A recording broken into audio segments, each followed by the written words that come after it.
Okay, so today we're going to be talking about an introduction to game theory. And depending on who you ask, game theory could or could not be included under the umbrella of artificial intelligence. But to me, it is an algorithmic way of making decisions. And game theory is taught as a part of economics. So it's sort of economics likes the mathematics of game theory for talking about various things. And actually, when I was making this lecture originally, I got the idea from an economics lecture. So if you're interested more in game theory, there's lots of literature in the field of economics for that. But as I said, it's an algorithm for making decisions using data. And so I think that fits under AI.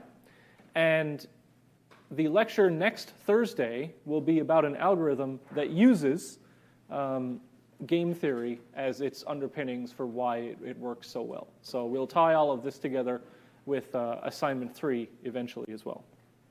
But first, as I mentioned, I posted a link to a survey on Discord where there's this game that we'll be playing. So we'll play it today.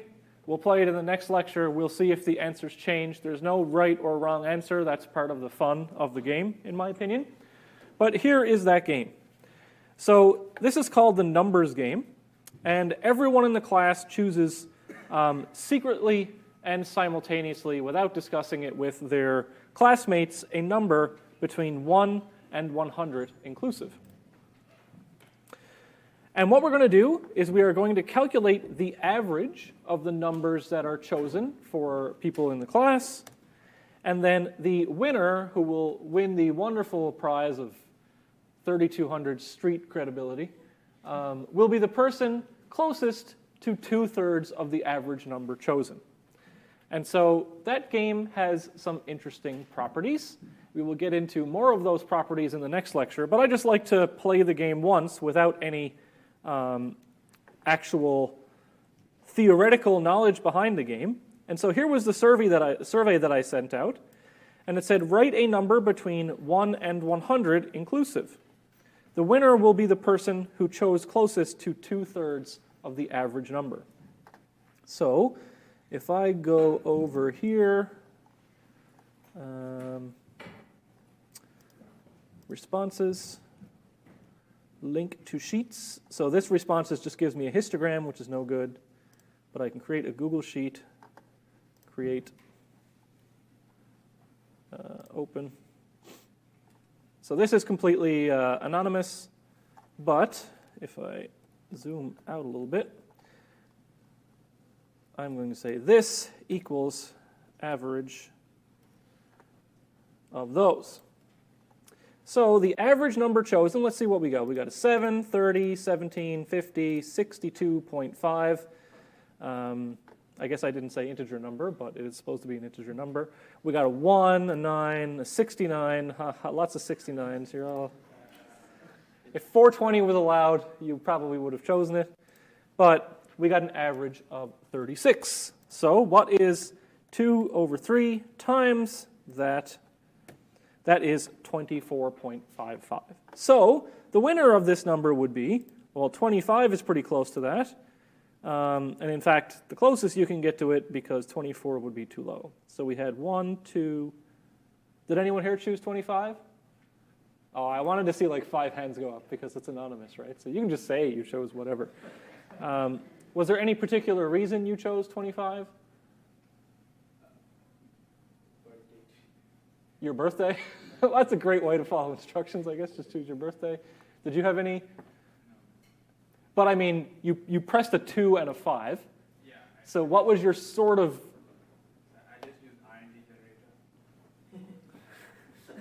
generator. Okay, so we had a birthday and a random number generator. So hopefully by the end of this class, your decision making will involve something a little bit more complex than that. But like I said, you won, so it doesn't matter how you chose it. Oh my. All right. So that's the first playing of the game. I'll send out another link before the next lecture, then we'll talk about the game, then we'll play the game again. It's interesting because the answers do change over time the more you sort of know about that game. But let's go into game theory. Now, normally I point at the screen with a laser pointer, but I'm just going to be looking at this using this because there's diagrams that I need to point to a lot, and it'll be very valuable to have the pointing on the video. So if I'm looking down this lecture, that's why. I'm just not looking up there this time. So game theory. What is game theory? Well, game theory, in my opinion, they are mathematical models for decision making. And unfortunately, nobody really tells you or teaches you how to make decisions. They're just like, follow your dreams, make money, get a beautiful spouse. Like, they don't tell you how to do any of that stuff. Now, I don't have the secrets for those either, but if you do have some relevant data, there are certainly algorithms you can use to help you decide among different things. And so, game theory is an analysis of strategic actions in scenarios which can be defined as games. And what I mean here by defined as games doesn't mean that, oh, it's not a serious decision, or it has to be played in a video game or in a board game. It's just we will have a mathematical definition of a game, and if the thing can be described in that form, then we can apply game theory to make decisions about it. It has many uses in social sciences, computer science, economics, everyday life, right? If you're making a $1 trillion decision in your company, it's probably good that you don't just choose your birthday, right? You want the numbers to probably mean something. So, and no one actually teaches us any of this crap unless you're taking an economics course, so hopefully this will be useful not only on the exam, but maybe in everyday life as well. And we're going to teach this through the playing of example games. So here's a game that's completely made up, which I took from the idea in a lecture by, I can't remember the professor's name, but they were teaching economics at Stanford, I believe. So this is called the grades game. So two players, two students in a class, secretly and simultaneously make a choice with a defined outcome. So I'm going to say, hey, secretly and simultaneously, meaning that I'll put you in two different rooms, you'll write down your answers on a piece of paper, and then I'll get both of them, and there'll be some outcome based on that. So the choices and the outcomes are completely arbitrary. I have made them up just for a numerical example, okay? But keep in mind that any game that you play or any situation in life, if you can apply numbers to them like this, then you can use the same algorithms, but they're completely arbitrary. Like, for example, the choices that we have in this game are choosing alpha or choosing beta. That has no real-world implication or analogy. It's just, hey, I choose alpha or I choose beta. It's just a way of writing down your choice. So here are the outcomes of this game. If you choose alpha and the partner in the game chooses alpha, you get a B minus. If you choose alpha and they choose beta, you get an A. If you choose beta and they choose alpha, you get a C.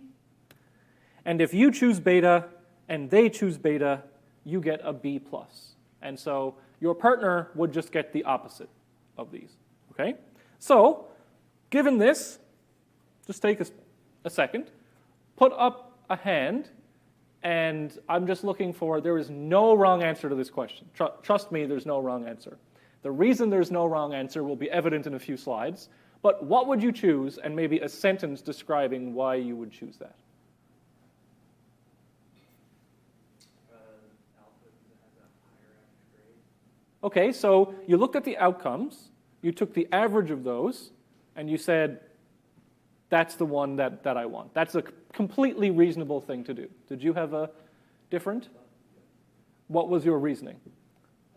Because there is a probability of getting A. Okay, so typically when you look at a decision like this in real life, you would do something like, okay, I'm going to choose the average of that, or maybe a choice of alpha, like you said, that has the highest possible outcome, for example.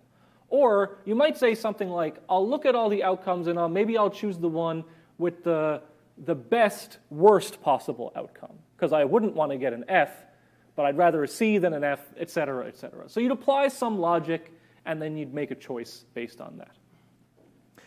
One thing that's really useful is that when you're given information like this, that's kind of hard to parse, right? You're looking at it, you're reading sentences. It's kind of hard to see all the outcomes and be like, okay, if I do this and they do that. So what we're going to do is we're going to take this English description of the problem and we're going to turn it into a matrix. And this matrix is going to allow us to visualize the actions for both players and the outcomes for both players very easily. So this represents so this is me and this is the other person, this is the partner. So if I chose alpha and they chose alpha, I get a B minus. If I choose alpha and they choose beta, I get an A. If I choose beta and they choose alpha, I get a C. And if I choose beta and they choose beta, I get a B plus. Okay? And similarly, for the partner, here are the grades that the partner would get. And you can see, because this is like a symmetrical game, right? The grades that the partner would get, we would flip these right here. Because of course, if we choose the same thing, they're going to get the same. But if we choose the opposite thing, then these just flip, right? So if I choose beta and they choose alpha, I get a C, but they get an A, right? And if I choose alpha and they choose beta, I get an A, but they would get a C. Because me choosing alpha and them choosing beta is like them choosing beta and me choosing alpha, right? But it's still a little bit tough to like look back and forth between these, and so we're going to combine these into a single matrix. So what this form of the matrix means is that if I choose alpha and they choose alpha, I get a B minus and they get a B minus.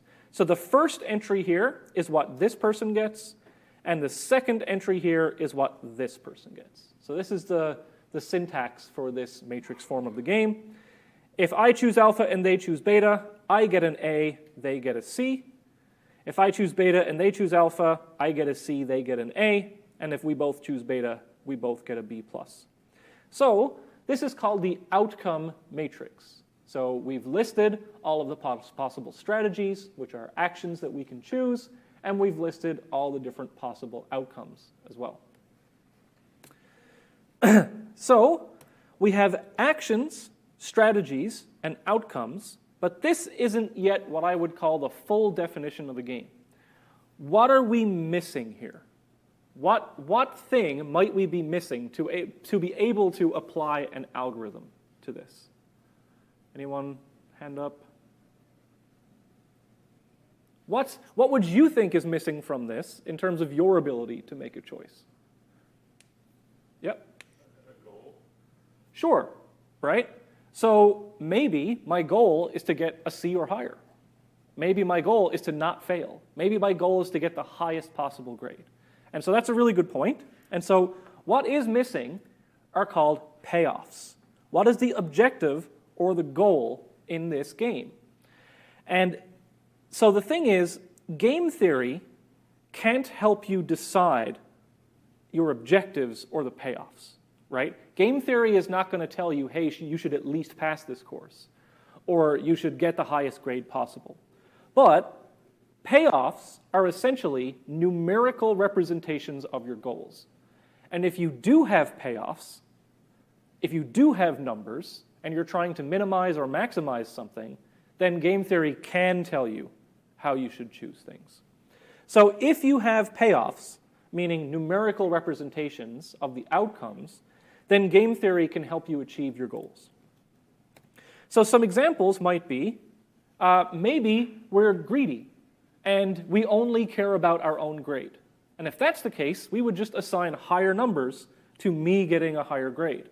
Or maybe it's like your cousin or your good friend and you don't want them to fail, right? So maybe you would assign a higher outcome if you both do well, or a lower outcome if you both do poorly, right? So what we would have to do in real life is somehow be told what the outcomes are. Those are the real life I get a B minus, and translate that into numerical payoffs. Because despite everyone and Google and Facebook's claims that AI is magic, in the end, we do need to have some number that we're trying to minimize or maximize as the goal of this system. So let's have a look at an example. So the payoff is assigning numerical value to outcome. It's essentially saying, how much do I like the outcome, right? And the more I desire that outcome, then the higher I should assign a payoff to that outcome. So higher number means I want it more, means it's more closely related to the goal that I'm trying to achieve. So some examples of that. Imagine that one of the players is just greedy, like I said before, and assigns higher payoffs if they do better. So, for example, if we both get a B minus, then I'm going to assign that some neutral value of 0. B minus is not great, not terrible, right? That's probably the 0 mark where you're not happy, but you're not celebrating. So I'm going to assign a value of 0 to that. But this person, if I get an A and you get a C, I don't care that you got a C, or if you failed. I got an A, so I'm very happy about that. So I'm going to assign that a value of 3, maybe. It's up to you to assign these values in your application of game theory. So let's have a look at that. If we do assign values in this sort of way, then the grade results, or the outcomes, we can translate that into a payoff matrix. So a payoff matrix is really what we want. So we take those outcomes and we somehow, through the magic of our brains or our goals or the environment, we come up with numbers that are associated with those things.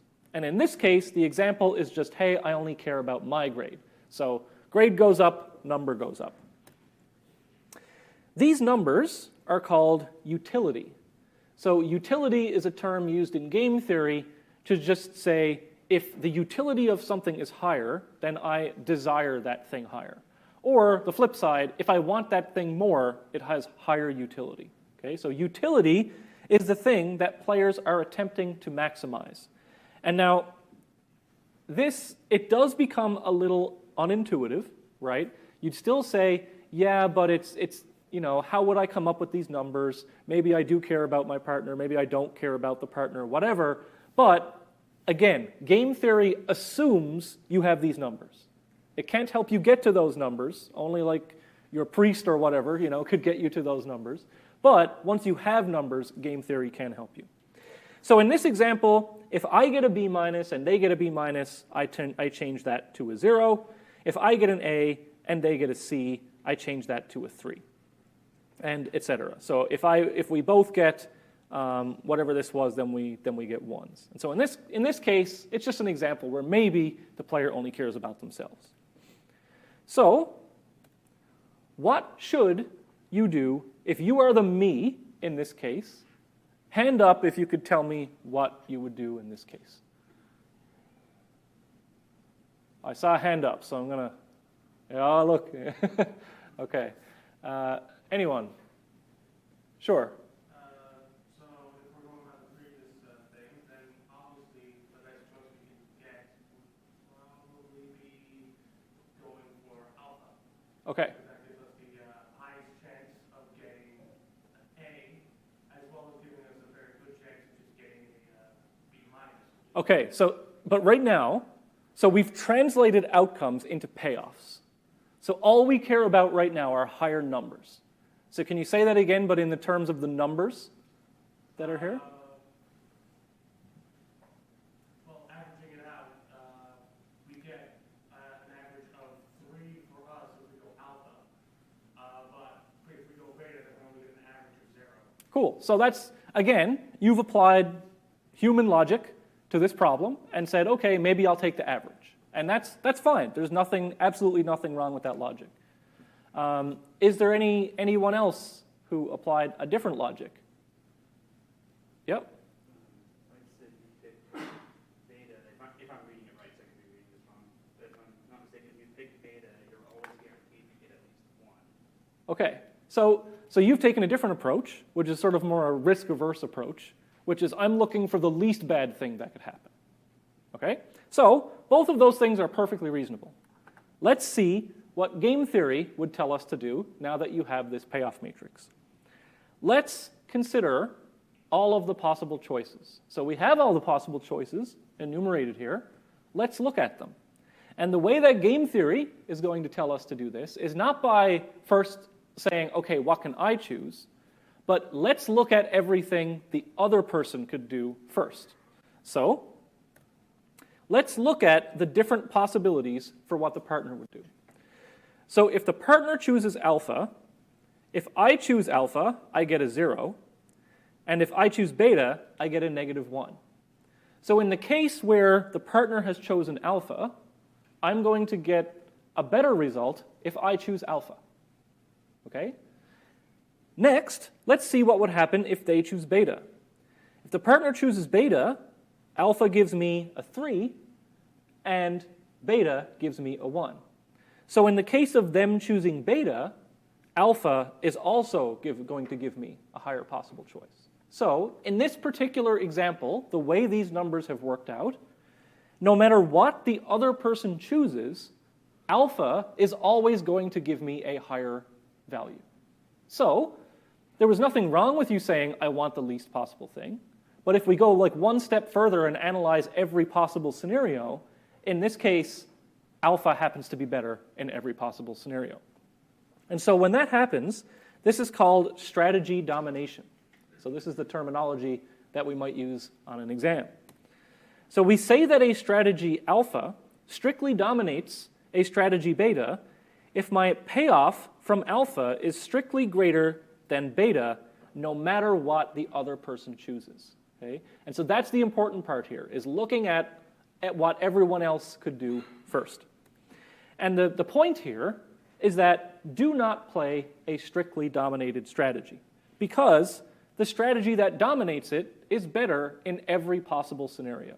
So if no matter what the other person does, alpha always does better, we would not choose beta because we would always do worse, at least in that situation. Who's heard of this game, The Prisoner's Dilemma? Anyone? Okay, so most people have. It's very related to this problem. So in The Prisoner's Dilemma, 2 prisoners are put into separate cells. So the cops have just arrested 2 people, right? There's a house, maybe they were breaking into the house, and they grabbed one from the kitchen, they grabbed one from the bedroom. They separated them.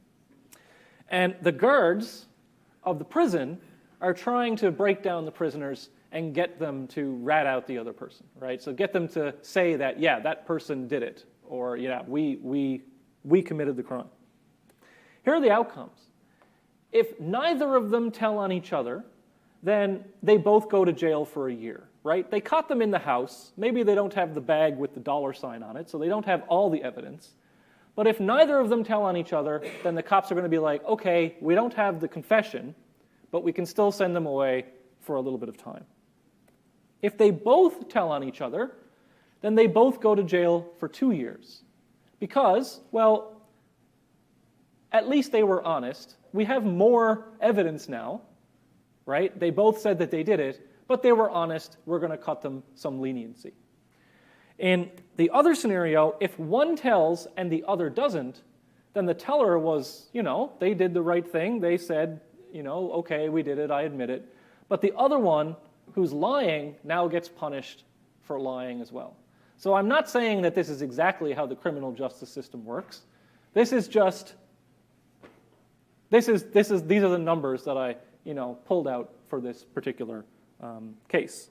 So this, again, English description, that's what we start with, but it's kind of difficult to parse.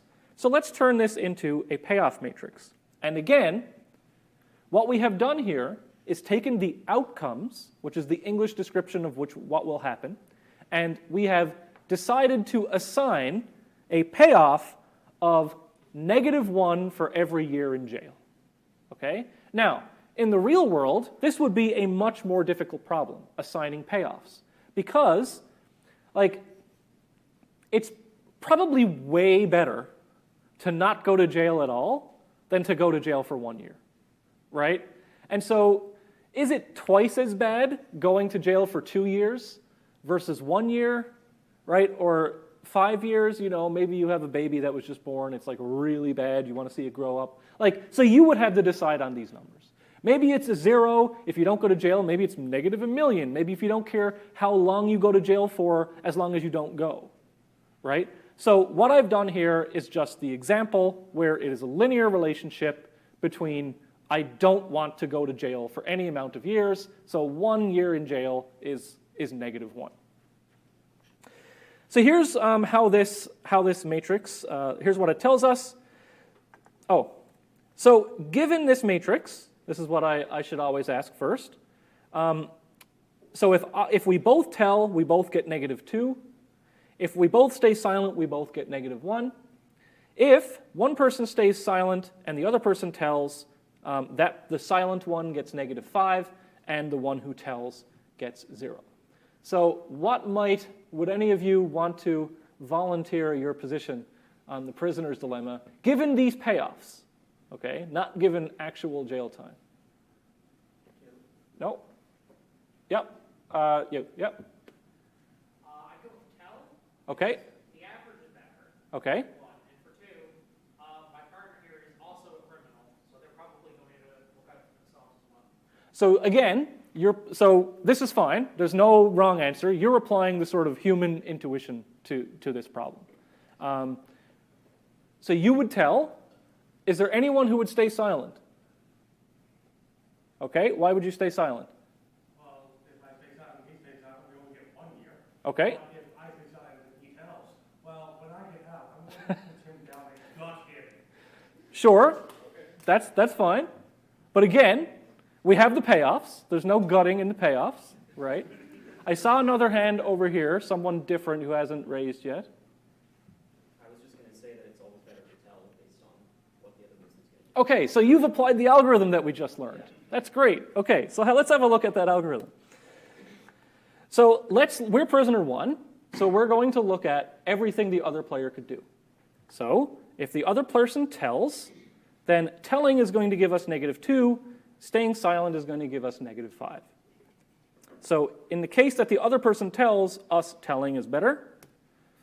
If the other person stays silent, telling is going to give us a 0, and staying silent is going to give us a -1. So again, telling is going to give us a better result than staying silent.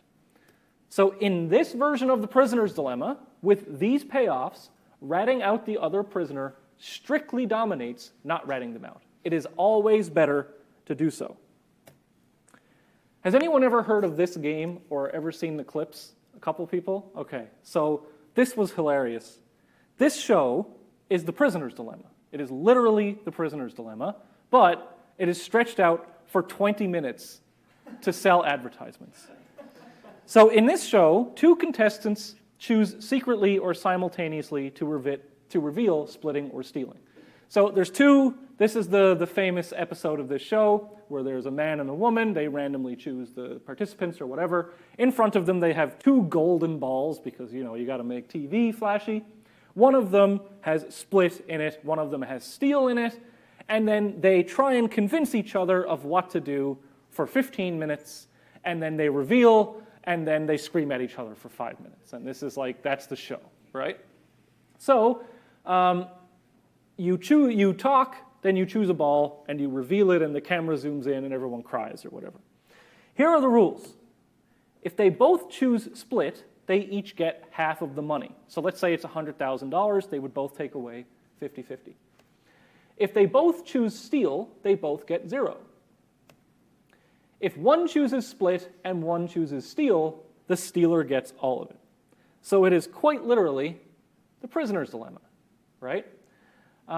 So let's have a look at this show from the point of view of game theory, where we have assigned a linear relationship between outcomes and payoffs, where the number is just the number of money, right? If you were to do this in real life, maybe getting $100,000 to you is not necessarily double the value of getting $50,000. Let's say you're in debt with the mob and you owe 40 grand. You'll probably be just as happy to get 50 grand as you will be to get 100 grand, right? Because you're not going to die now. So depending on your situation, or maybe you need surgery that costs 100,000, and 50,000 isn't going to do anything for you, right? So you have to assign these values, but again, I'm just going with the assumption that this is like a linear relationship. So in this case, let's have a look at what we can do. So if the other player chose to split, if I choose split, I get a half. If I choose steal, I get 1. Okay, so in this case, stealing is better. If the other person chose to steal, if I choose split, I get 0, but if I choose steal, I get 0. So in this case, one thing is better and the other thing is the same. And that's called weak domination. So instead of strict domination, this is weak domination. So weakly dominates means everything is at least as good and one thing or more are better. And so the game creates drama by allowing players to talk to each other and make a deal, etc. And the really famous episode of this is this episode where this man and woman get on. You know, this guy is kind of down on his luck. Beautiful woman is like, oh, hey, trust me. We'll both choose split. I got a grandmother with cancer. I got kids who need milk. I got all this, you know. And he's just like, hey, I'm a dude. I just want the money. Let's just split, and we'll both take the money. And she's like, sure, let's just split it. And that takes 15 minutes of drama.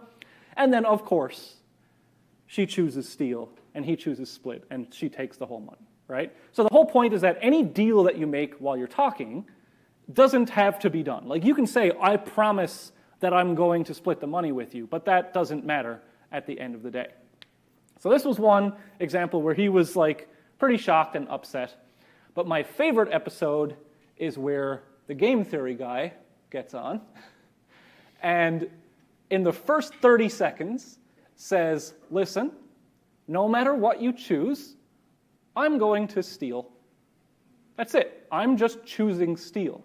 There is no scenario in which I'm choosing split. It doesn't matter what you say.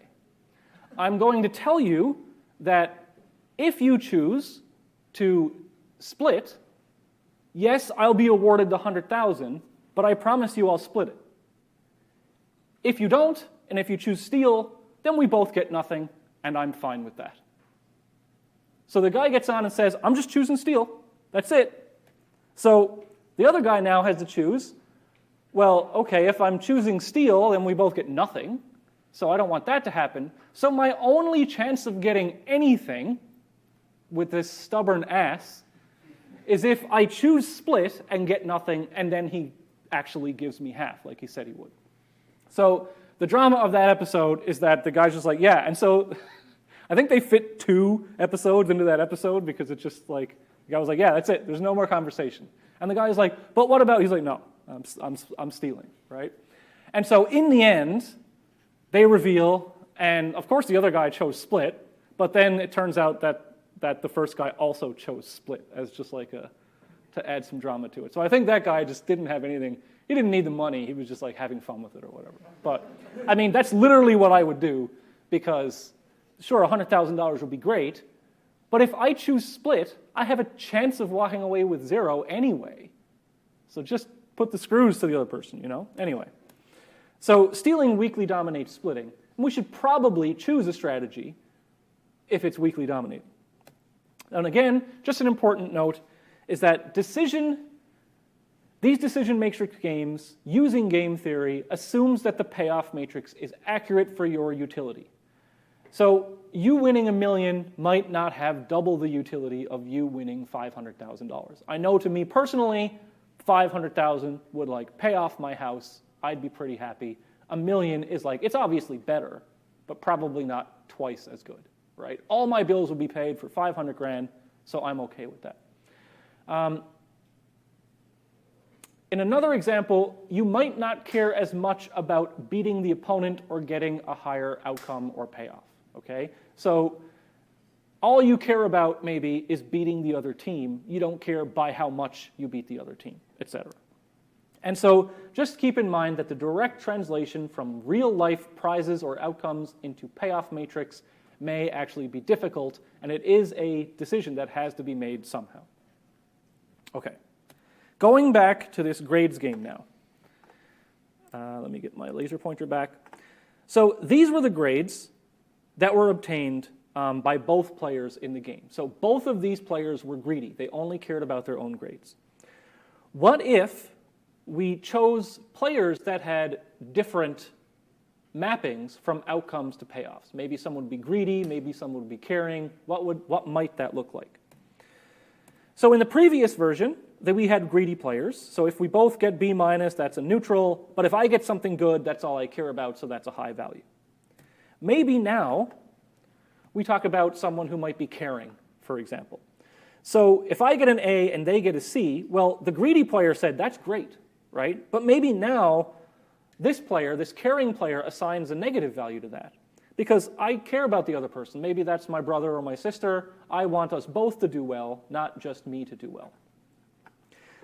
Going from a C to an A, if I get a C and they get an A, maybe that was -1 because I got a C, but now if I'm a caring or more emotional player, well, the other person screwed me. That hurts even more. So now I'm assigning more negative value to me doing worse than the other person. So maybe that becomes a -3. So now I'm angry.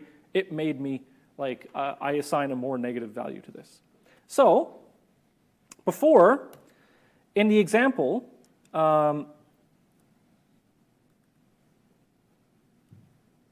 so again, before I go to that, these are just numbers that I pulled out of thin air for these examples, right? The numbers don't matter. It's the algorithm that matters. So whether or not you're greedy or you're caring, you have somehow mapped outcomes to payoffs.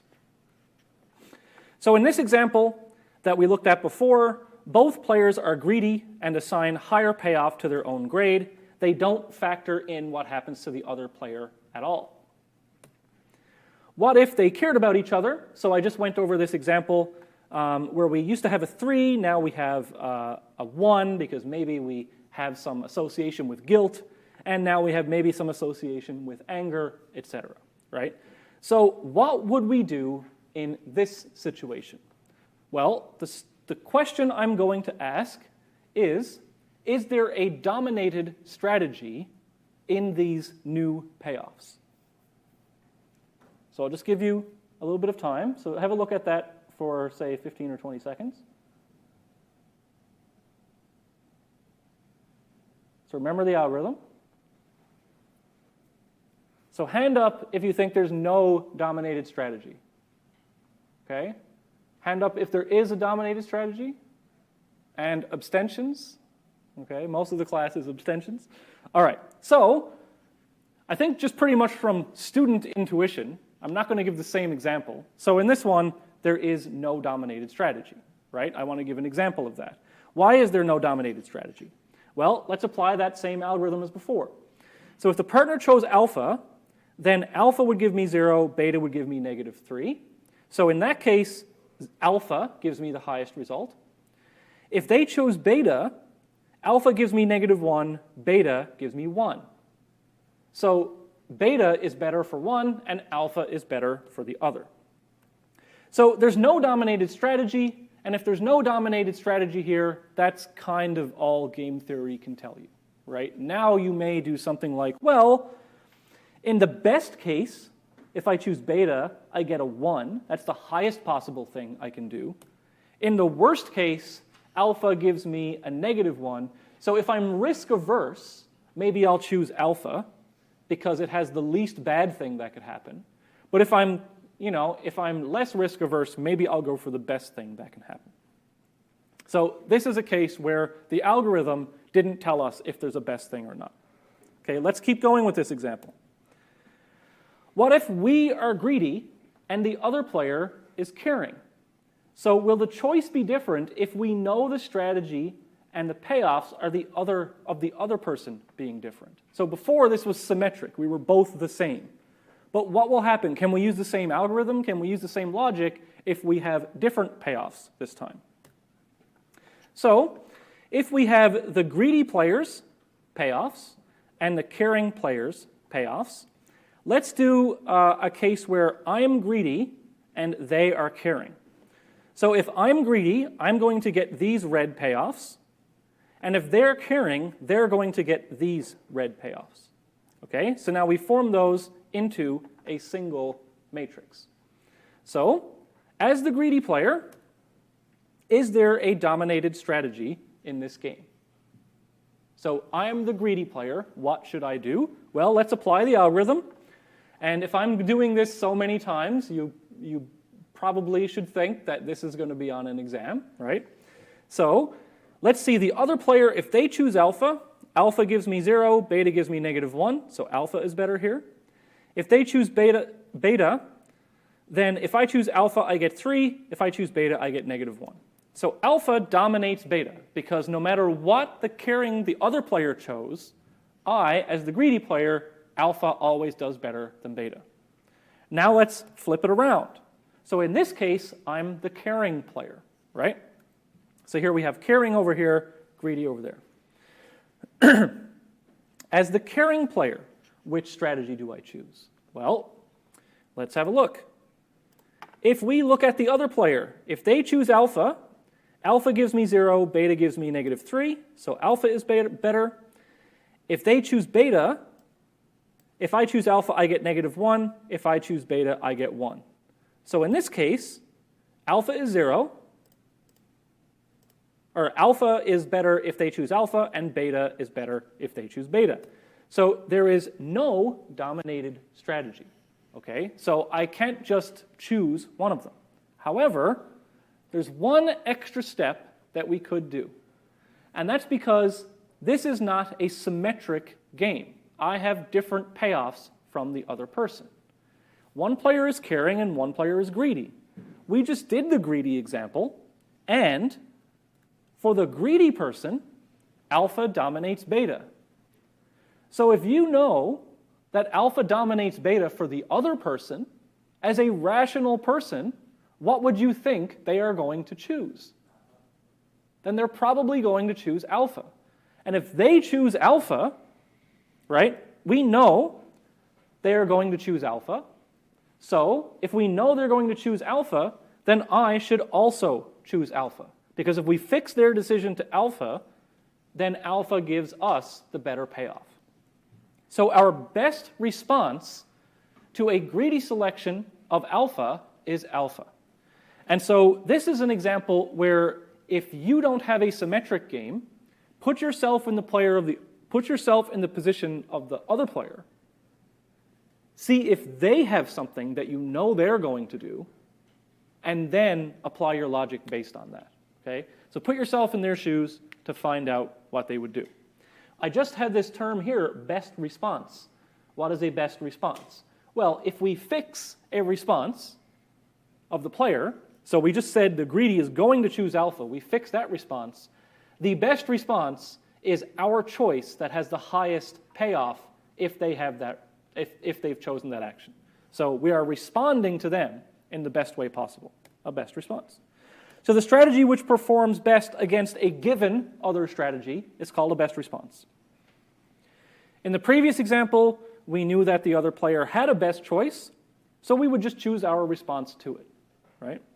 And so Sun Tzu, The Art of War, to know your enemy, you must become your enemy. So see what they would do, right? And if they would do it, then you do it. All right. So this slide is now a definition slide. And this slide is going to tell us what we need to make a game. And I'm giving this from the example of the numbers game that we played at the beginning of the class. So let's define the numbers game in terms of these elements which make up a game. So the players of a game, I, J, K, that's the terminology we use. The players in the game are all of us, right? So I'm a player in the game, you were all players in that numbers game. Strategy. The strategy corresponds to the action that we choose. Strategy in game theory is like actions that we've been talking about so far. Lowercase s sub I, that refers to the particular strategy of player I. So let's say I chose 13, then s sub I is 13. That was the action that they chose, the strategy of that particular person. Capital S sub I is the set of all possible strategies of player I. So S sub I, 1 to 100. I could have chosen anything between 1 and 100, but what I actually chose was 13. A strategy profile is a selection of everyone playing the game. So once everyone has made a selection, so we can see that in the Google Sheet, right? That is a strategy profile. That's what that is. It is a sampling of everyone having chosen an action. And if I say S minus I, then that is the choices for everyone but player I. And I will need all of these for a definition on the next slide. And then the payoff is UI of S, and that is the utility or the payoff for player I given a strategy profile S.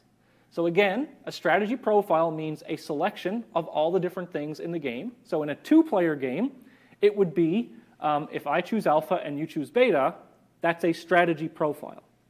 And so what is my utility for that?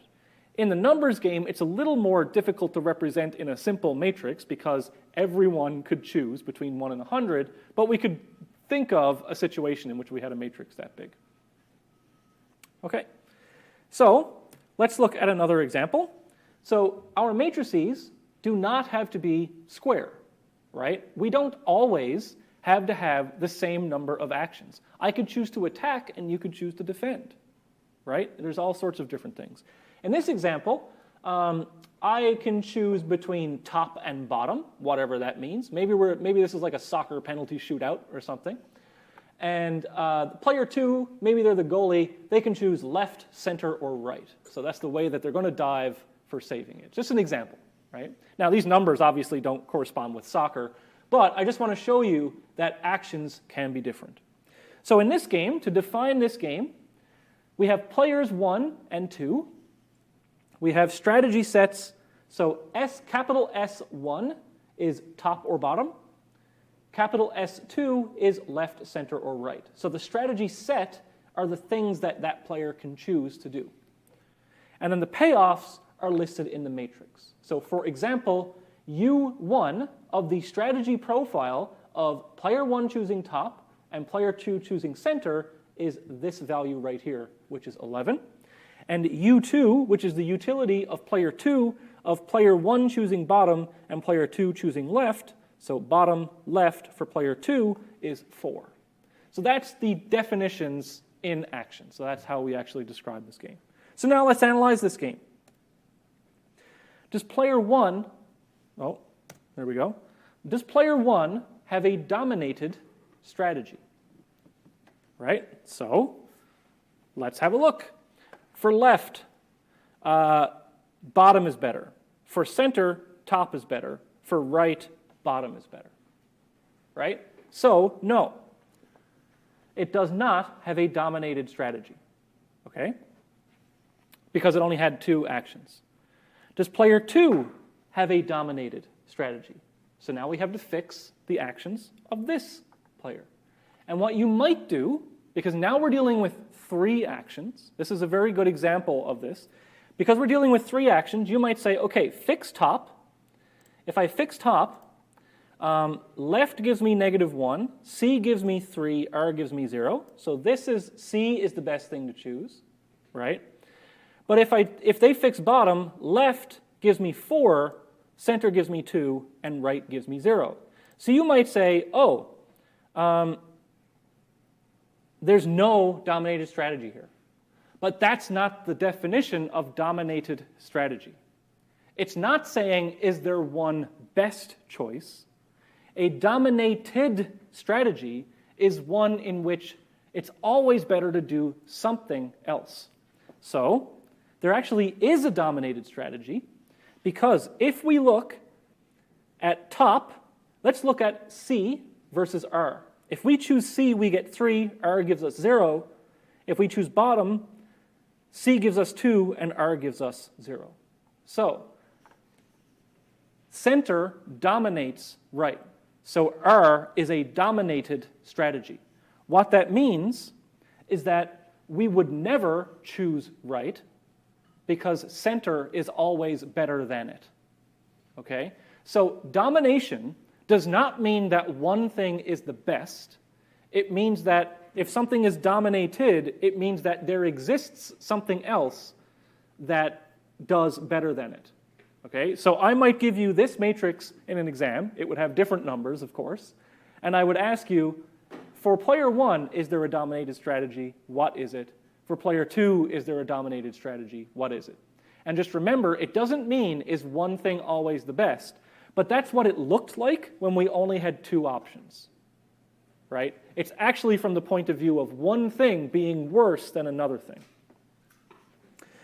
So now, given this definition that we have, we can say that player i's strategy, S sub I prime, is strictly dominated by player i's strategy, S sub I, if the utility for player I of S sub I, given everything else that everyone chose, is greater than the utility for S sub I prime, given everything else that everyone chose, for all possible other things. And that's a little bit complicated way of saying what we just said. If it's always better, to do something else than to do this, then it's a dominated strategy. Okay, that's just this is the other mathematical way of describing it. The last example I'll give is this defense choice game. And in the defense choice game, you are going to be a general defending a city. So you are a general in a city. And there are the enemy, you know they're coming. Okay, it has been announced throughout the world that they are coming. They have two armies. Inside, there are two paths leading to the city. So the city has two major gates. Let's just assume that all the other walls are like impenetrable, right? They have to come through one of these two gates. So one of the gates, the path leading up to that gate, that's the easy path. The other one is called the hard path. And I'll give an example I'll show an illustration of this in a second. You can choose to only defend one of these paths. So let's say the easy path is the army can just walk through a big open field of roses right to your front gate. Okay? The hard path is maybe Hannibal crossing the Alps. They're going to lose half of their men trying to get to your city, right? So if the attacker chooses the hard path, they lose one of their armies. So they start with two armies. They are going to lose one of their armies if they choose the hard path. If your armies meet, then the attacker loses one army. So your army is going to cancel out one of their armies. The enemy wants to maximize the number of armies in the city, and of course, you want to maximize the number of their armies that you destroy, or that are destroyed in total. So here's what it looks like. This is my wonderfully drawn diagram over here. You are the general in the city, and the enemy starts out with two armies. If they come through the hard path, they will arrive with one army. If they come through the easy path, they will arrive with two armies. If you choose correctly, you will destroy one of their armies. So let's look at the matrix of this game. The attacker payoff, the number here, is the number of armies that reach the city. And the defense payoff is the number of attacking armies killed. So let's have a look. Let's say that the attacker has chosen to come through the easy path. So both of their armies will make it to the city. If I have chosen to defend that same easy path, then I will have a 1 payoff. That's because I have killed one of the armies because I chose correctly. And the enemy will have a 1 payoff because one of their armies enters the city. But on the other hand, if they chose easy and I choose hard, then I've chosen to defend the wrong part of the city. So I've killed none of their armies, and both of their armies make it into the city. Now, that's if they chose easy. If I choose hard, if the attacker chose to come through the mountains, the hard path, then how does this look? Well, if I chose to defend easy, then the reason I get a 1 is because one of their armies died in transit, right? So I want that to happen. But the other one will make it through into the city because I've chosen to defend the wrong one. If, however, they choose hard and I choose hard, then I have defended properly, destroyed their only remaining army, and so I get a value of 2. And so does defense have a dominated strategy in this case?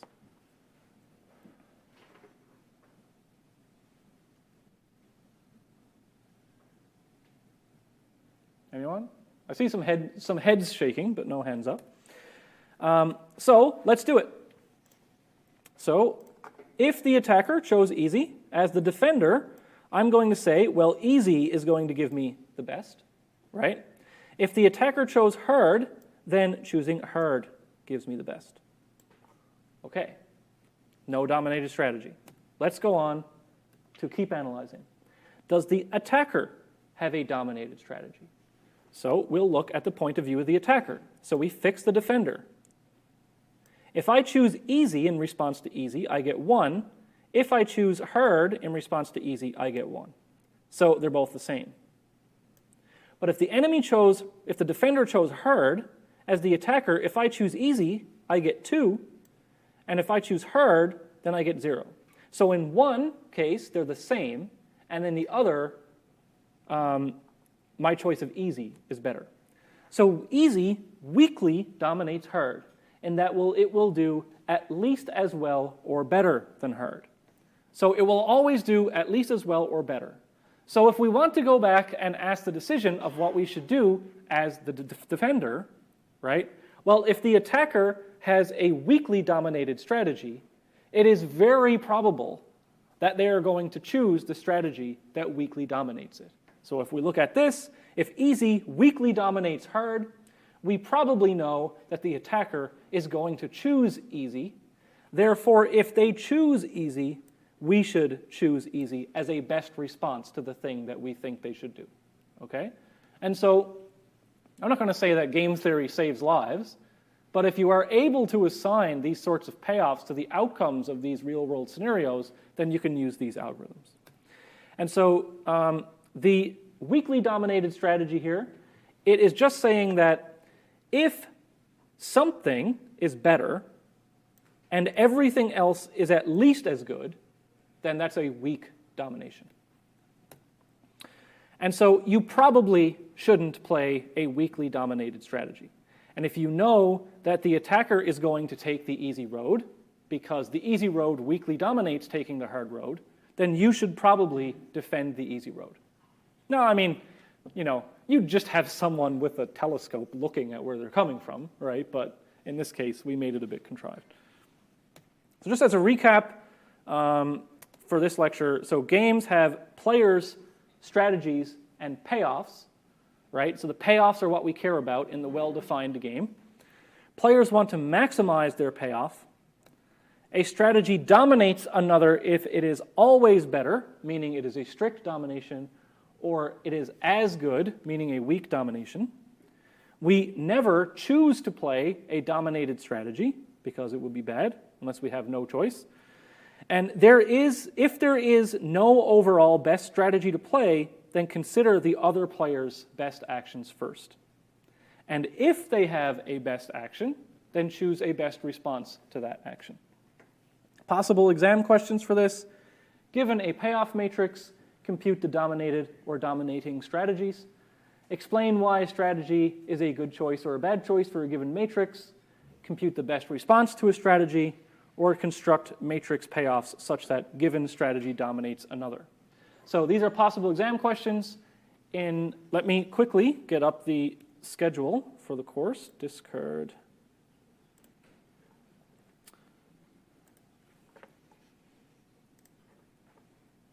So that is game theory number 1. Then we have another game theory number 2. We're going to extend this even further by calculating something called a Nash equilibria. And that Nash equilibria will play heavily into the theory of why this minimax and alpha-beta algorithm is so good and why we would want to use it. So just to remind you, I made a D2L post 1 week from now. So next week, do not come to this classroom, especially Tuesday, because that's the midterm break. But on Thursday, I'm going to be away at a conference. And so what I will do is I will post that lecture. I'll post a previous recording from last year because the content of that particular lecture doesn't change. That algorithm hasn't changed in a while. And so just remember not to come for that particular lecture. And I know that no one has probably started assignment 2 yet, but if you are looking for something, you probably should start it soon.